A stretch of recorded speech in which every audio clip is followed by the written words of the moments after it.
With prices at the pump soaring across Europe, EU energy ministers met in a video conference Tuesday, with the European Commission urging member states to make timely and coordinated preparations to keep energy prices under control.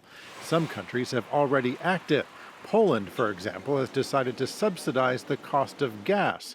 As a result, Polish Prime Minister Donald Tusk said his government was watching out for so-called fuel tourism, or people coming over the border to buy cheaper gas. We're keeping an eye on the situation. For the time being, we're not seeing any mass tourism, particularly from the West, in the form of this fuel tourism. But there's no doubt that it will happen.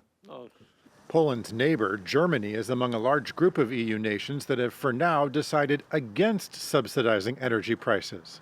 In France, the government has announced relief for the transport, farming, and fishing industries, as well as help for low-income families to pay their energy bills. And Italy has set aside money to cut some taxes on fuel, but it's had little effect on overall energy costs.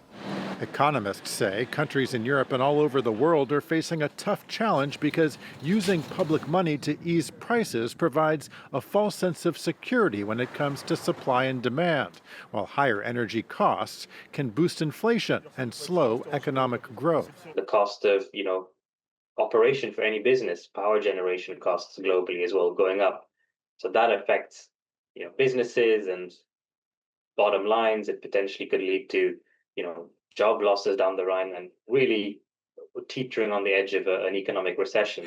At a meeting of G7 countries Monday, which includes the U.S., Canada, Britain, and Japan, as well as Germany, France, and Italy, energy ministers struggled to find a middle ground, vowing to stabilize energy prices, but worried that too much public spending to offset those costs could trigger another kind of financial crisis.